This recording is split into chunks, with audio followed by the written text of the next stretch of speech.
people. If It Be Your Will podcast, season 6. Can you believe it? Season 6. What started out as a crazy idea has now evolved into 150 episodes. It's nuts. Congratulations. Thank you, Sarah. And I'm going to bring my guest right in. I have Sara Mae Henke, from The Noisy. And they're such a great band. I mean, starting off, new record, deluxe coming out in October. And check the name of this, guys. I'm going to say it because I love it. The secret ingredient is Even More Meat, coming October 24th, 2020, 2025. That's right. Sarah, this is a pleasure having you on here. I've so enjoyed the version that was put out last year. Let me get the date right. Which came out in May of 2024, where the even is not there. So it was just the secret ingredient is more.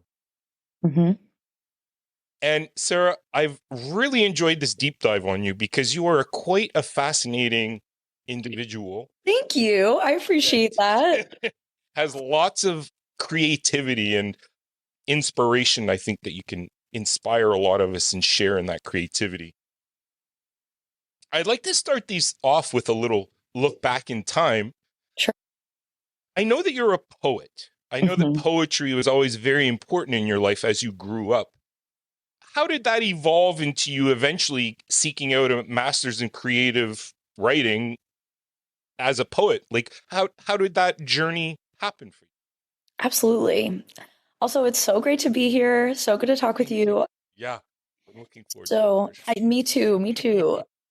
So let's see. I started doing poetry in undergrad. And when I was growing up, I wanted to be, the next great American novelist. And then I got to college and I started to understand that poetry could be like a completely different thing from, if you're not someone who's really interested in poetry, you might think it's like the Shakespeares, it's the Emily Dickinsons. And of course, they're wonderful. But I didn't know it could be so present and so related to our lives right now. And so I think like the urgency of that really appealed to me. So I came up in these slam poetry circles in undergrad. I got really invested in the poetry scene and community organizing around poetry. And I had to move a bunch of times. So I finished undergrad. I was in Western Mass. I was in Minneapolis. And I came back to Baltimore. And then the pandemic hit. And it was during that time that I kind of came back to poetry and like my writing practice. And it felt like grad school was sort of this like North Star. And maybe even more than like grad school, it was just, I really wanted a community of writers again, having moved so much. And it was just like, it was getting up every day and writing is like the closest thing I have to a spiritual practice. And it was the thing I had that was like hopeful in that period of my life. Like writing something new felt generative in a time that like nothing really felt new. It felt pretty like flat and isolated. So it was like my routine that I did for a while. And then I got into grad school like just after the vaccine started rolling out. And so it was like this exciting period of time. And yeah, I mean, Tennessee is where I went to grad school. I went to UT Knoxville, and it's sort of where I fell into the music scene, and I was really welcomed in. And before I had a chance to decide if I believed in myself, a bunch of amazing people like encouraged me to do music in a serious way. So that's where we are now. That's pretty cool. Yeah. Cool. Lots of traveling, so like that's an exhausting process, just that in itself. So is it fair to say that the poetry informed your music? Like that's where the creativity seed started in this writing, in this routine kind of ritualistic writing of. I'm very curious about that. Like what's your routine when you write? Like if it's just poetry speaking, like you get up, what do you do? Absolutely. So for poetry, I feel like I'm only now finding my writing routine with songwriting, but for poetry, I'll get up before my partner. I'll sit when I was in Knoxville, I had this tiny, tiny, tiny kitchen, and we had what we called like our easy bake oven. It was just so small, but I would sit at the tiny kitchen counter and I would look out the window and I would light a candle. I would read a bunch of poetry. Maybe it's a new book I'd picked up, or maybe I'd look at some like literary journals I really liked. And I would just sort of like get into that mode of thinking. And I like ideally like have not looked at my phone yet, you know. It's like before the world can get to me and I'm still kind of coming out of my like dream state. Yeah. I like that's when I want to get to the page. Yeah. Dreams like help to inform some of the things that end up on paper?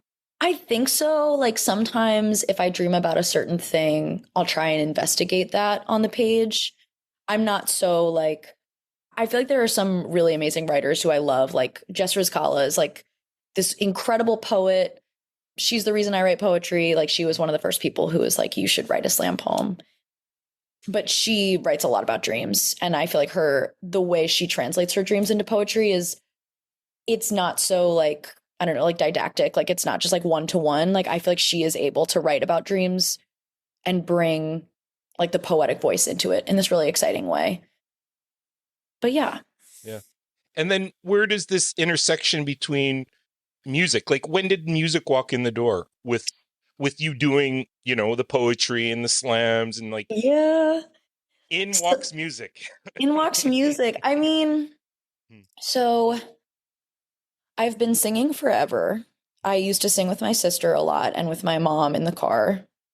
And, you know, the first time I got a solo, it was a 4-line solo in a play about Earth Day in 4th grade. And it was this big deal. And you know, in high school, I did some, like, we had like a jukebox show is like kind of my shorthand for it. It was just like 20 songs or 40 songs that are 20 years old or older. And so I did that through high school. But I just like didn't have, and I mean, I played ukulele and guitar in high school, but I just like didn't have any confidence about it, / like maybe I should say I didn't have any ambitions about it. Right. Like it was, I loved singing and I knew that singing is like something that was special about me, but like I maybe just didn't know what to do with it yet. Right. So I started really writing songs. When I was in undergrad, I was taking guitar lessons with my friend Jonathan. And I feel like I like got so bored with the theory. And I feel like we just ended up being like, this is more time where we write songs together. So we were doing that a little bit. And then my friend Danny from Boston, like we met when we were both in school at Emerson College. He was just so encouraging of me. And he was like, you just have this really great voice. Like, I really think you should try and write some songs. You're a writer. Like, we can do this. He like, only in hindsight did I really appreciate, like he produced and recorded the second EP, which is called Day Night Dress. Or is it called, no, it's Charm Bracelet. Charm Bracelet, that's so funny. That's the one. And he just did so much for me in that process. And that came out by the time I had moved to Knoxville. And it was around that time that my friend Josh in grad school was like, you have a great voice. We should play music together. And so it really is like people sought me out and encouraged me in a way that like I'm really lucky for, because I think if no one had told me that this was meaningful, I might not have had the wherewithal to do it. So sorry, to answer your craft question, I think that I was writing songs. Poetry, I think I got so up in my head about during grad school. And I think like this record especially, I was writing it when I needed to get away from poetry, when I needed to like get out of the loops in my brain because I didn't know enough yet. And so it was all really intuitive. And I mean, I feel like I go back and I look at the songs and there's like a lot of similar structures from song to song. And, you know, I pick 2 chords and I play them back and forth. And then like, that's the song, which is absolutely, it works out great. Like you can, great. yeah, you can have this, like so many talented musicians around you who add to that. And we can make like interesting production choices together that like make the songs more and more special. And yeah.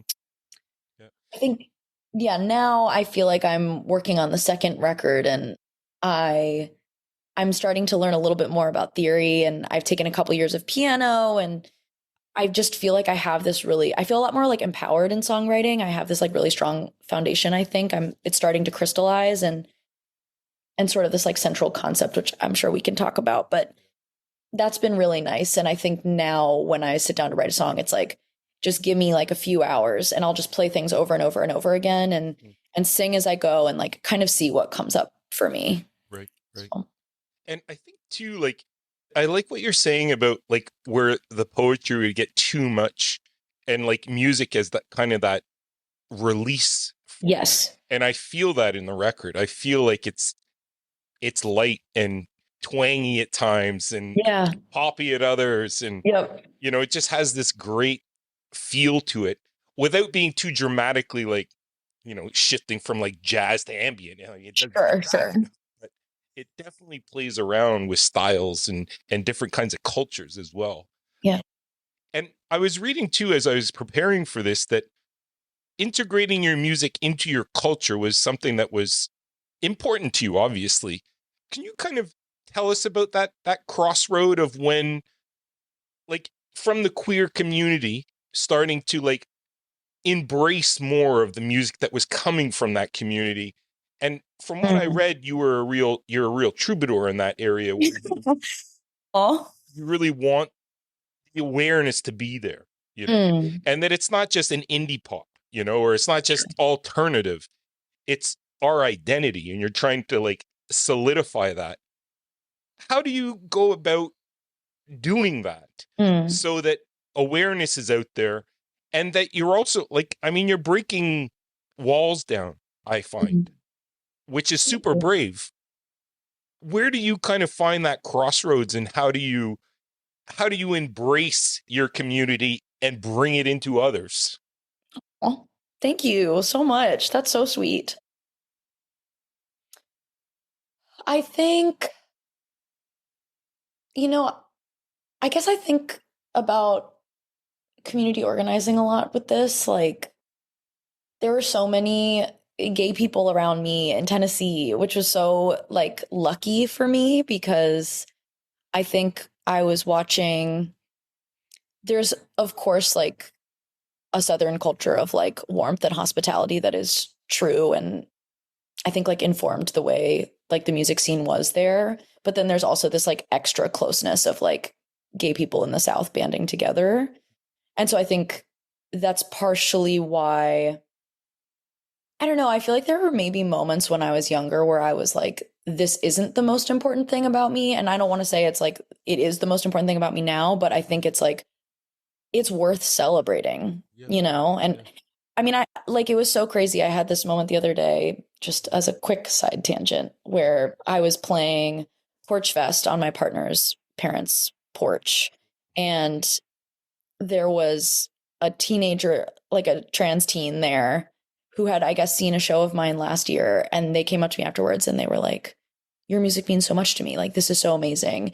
And I'm like, that's like beyond my wildest dreams. Like, that is like what I would really hope is like, if this is touching even as this single child in this way, like they were just saying like, it's been such a hard year to be a trans person. And like your music, I listen to your music when things are hard. So I'm like, I have wanted it to be this like life affirming thing.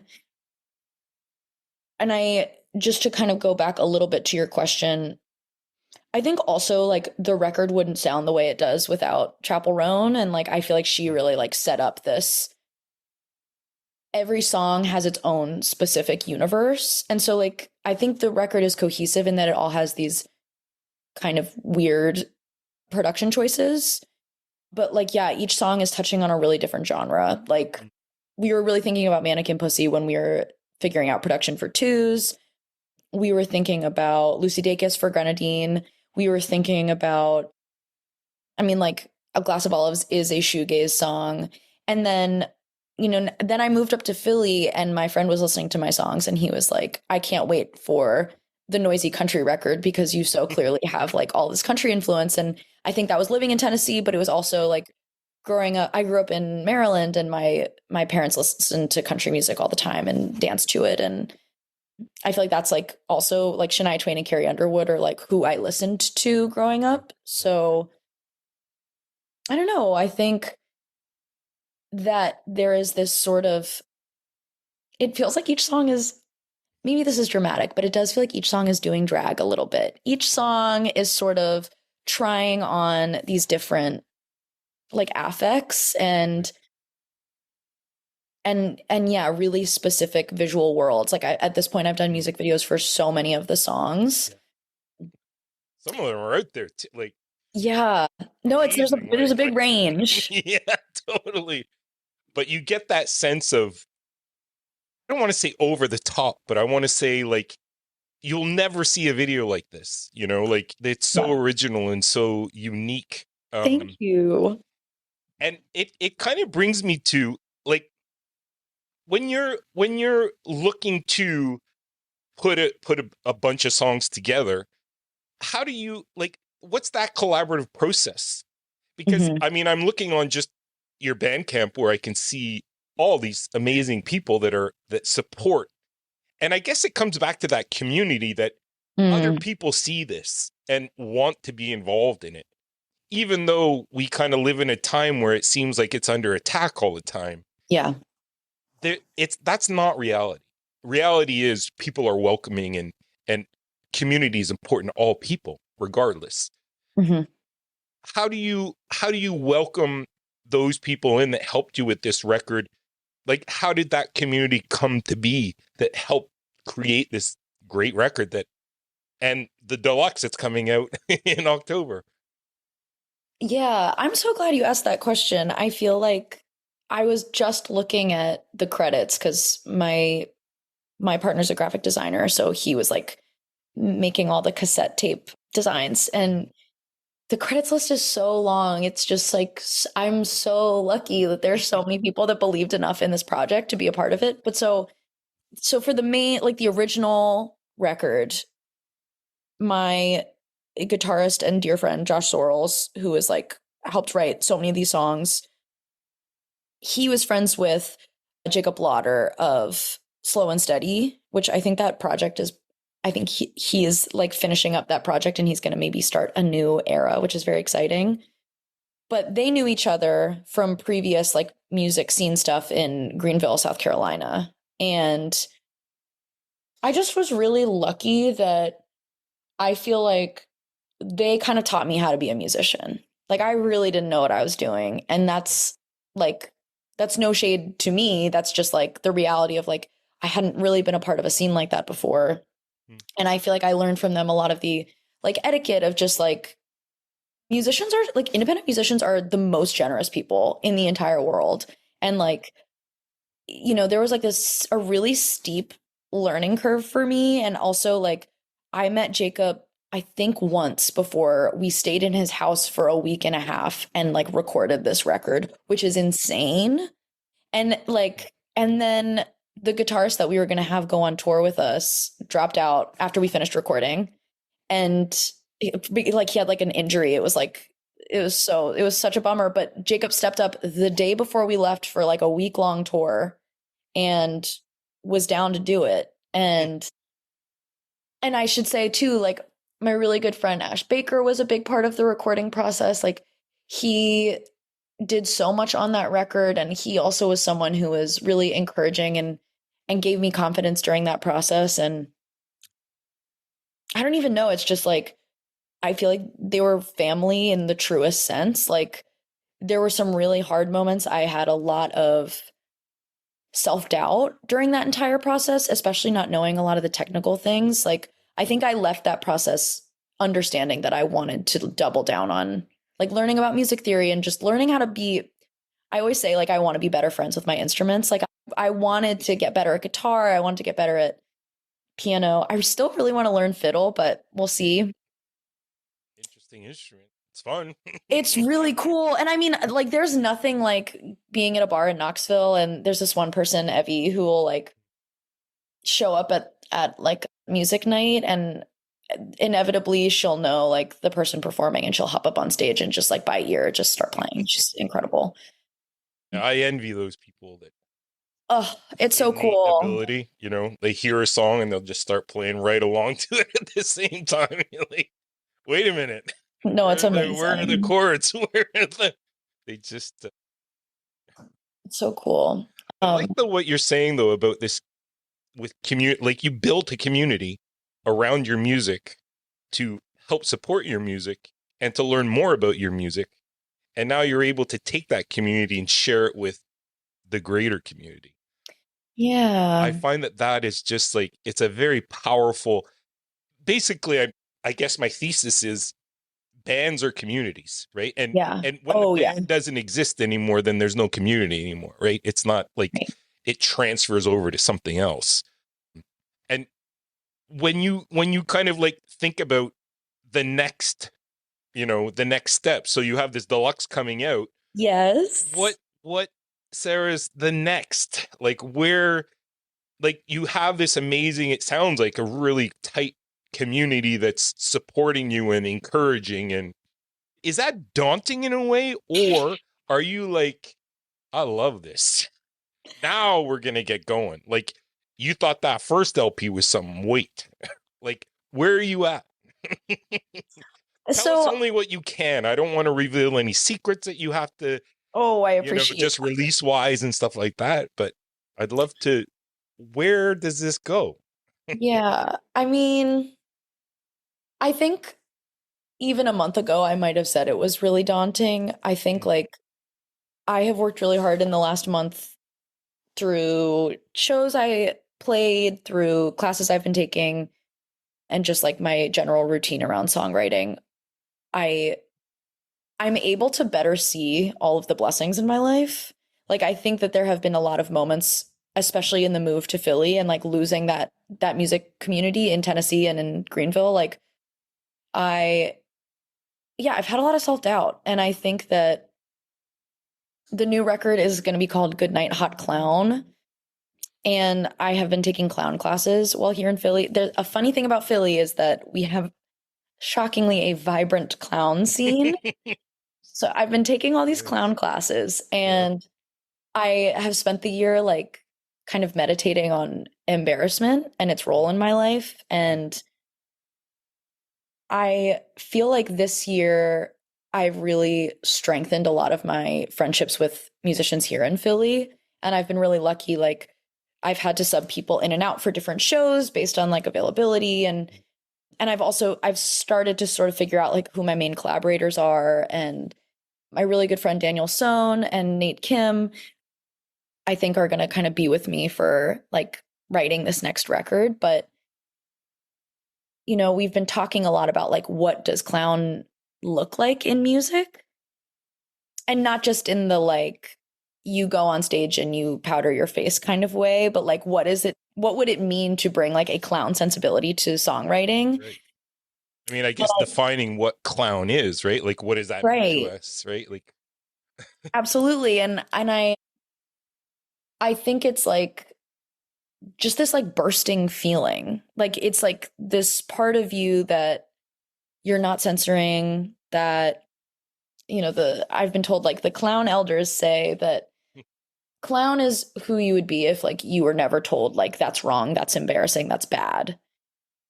And so I think like giving myself moments to like feel the full scope of feeling in a song.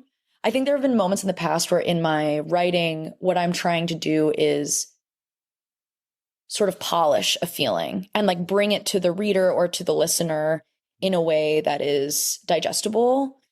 And I feel like Hot Clown, it's like I'm writing less one-to-one like confessional story, but I think I'm bringing a certain bursting feeling and I'm like putting it into this like framework of clown.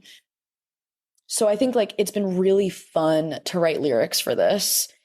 And it's been really fun to try out different things in music. And I think like having like idiosyncratic songwriting is like I'm just feeling so excited about the possibilities. And I think working with Daniel, especially who has like Daniel and Nate just have their music brains are absurd and off the charts. And I think getting to really try a lot of like non-traditional approaches to recording, I think is going to be really fun. So I think like letting myself be in a place of wonder about writing again, I think is going to be really great.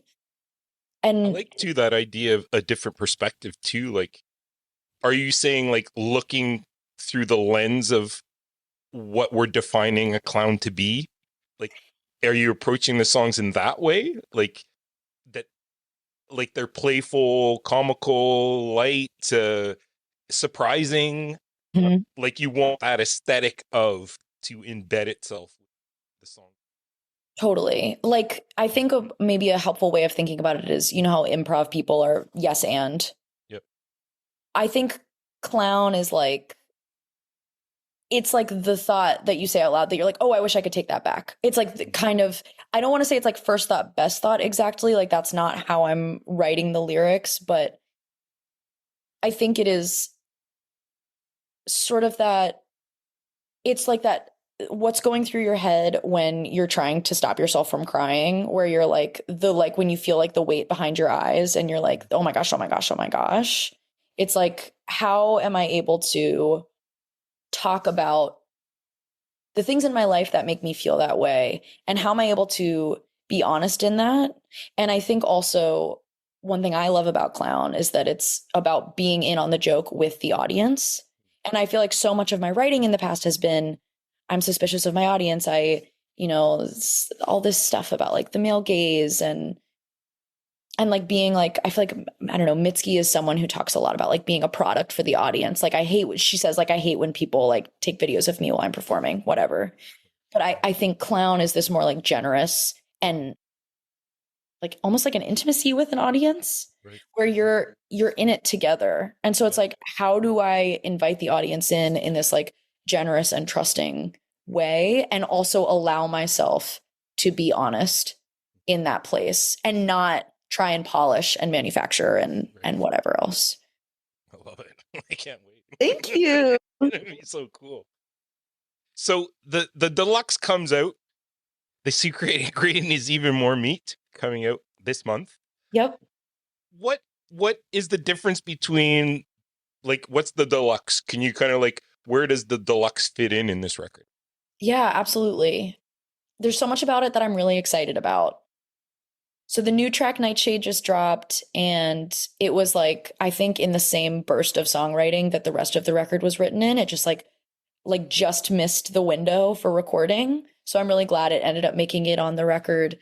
We reimagined Tony Soprano. The original is super intimate and internal, and this one is it's a lot bigger, and it feels a lot more like a communal experience of grief. And the new neckline is this like, to me, it's like me reaching towards Chappell Roan, because the original neckline was really intimate. And there was a performance I did with my friend Josh where he played, there was like a standing piano at the venue, and it was like just me and him. And I feel like that's kind of how we based the production for that song. But this neckline is like, yeah, poppy and exciting. And it's sort of my like Pink Pony Club, like same chords the entire song.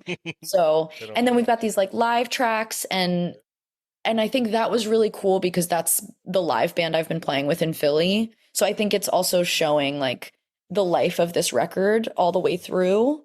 And so that then it also includes the very first single before the record even came out, like the original version of Morricone, which was like, yeah, more like country spaghetti western. And I think like the newer version of Morricone that came out on the full length record is like a true indie rock song. It was like kind of the brainchild of the producer Jacob. It's really cool. Yeah, great record. I haven't heard the Lux tracks, but I've been listening to, like I mentioned, just such a great record. Thank you so much. What happens with this into 2026? So it drops. Do you head out on the road at all, or you have a launch show, or is there anything you can tell the listeners as to what's coming down? Yeah, we're going to do a bunch of shows in November. So I think we're going to do a special release show at Laundrette. We really wanted to do something at a record store, so that makes the cassettes feel kind of special. So that'll be at Laundrette, which is just a beloved record store here in Port Richmond, on November 9th. I think we're also going to be playing Philomoka on November 5th for the Philadelphia Tenants Union. So it's going to be kind of two different like flavors of the songs, because one's going to be a much more intimate show, I think a bunch of friends are going to come and sing Tony with us. And then after that, there's a tour I'm planning with a couple of friends that might be deeper into the winter. It's 3 of us, and we're going to play in each other's projects and go on the road as like 3 bands. So I think that'll be probably touring through the South. So yeah. So there's a lot coming from the Noisy down the road. Lots more collaborations. A new interesting record is slowly coming into sight. Yep. So lots of exciting things coming down the road. Sarah, I'm excited for you. It's going to be so fun. Thank you. It feels like an exciting time. Yeah, absolutely. Absolutely. I'm really happy you put this record out. I'm even happier there's a deluxe. This has been so fun talking with you. I really appreciate you taking some time. Thank you so much for having me. I really appreciate it. Yeah, it's been you're very insightful, and I love your words. Like you take time to think about what you want to say, and I love that. Thank you. Thank you. And all the best with the new launch coming, the records dropping. Check it out, pick it up. If you see the Noisy show, go and watch it and buy a t-shirt or a cassette. Support our local artists and our indie artists. Thank you, Chris. It's been so fun. Like a folded atlas, you said you were looking at the audience,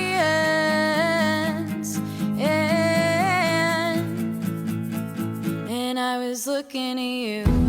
I used to beg to be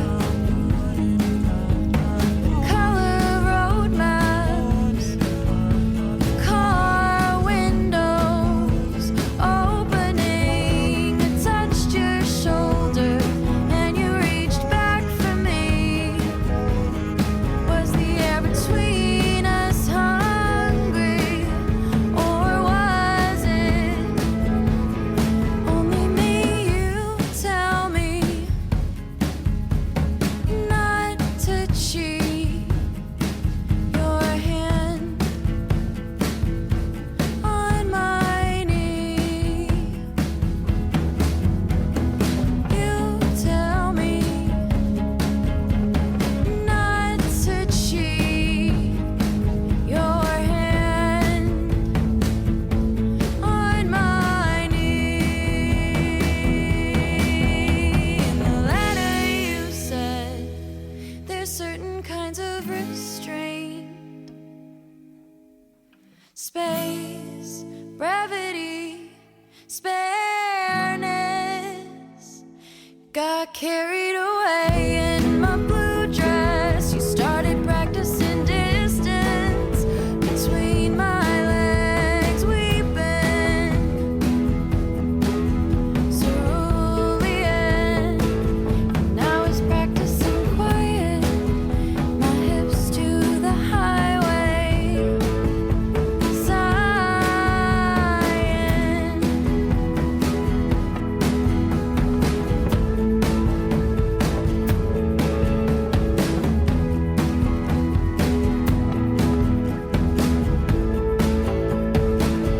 I've been thinking about you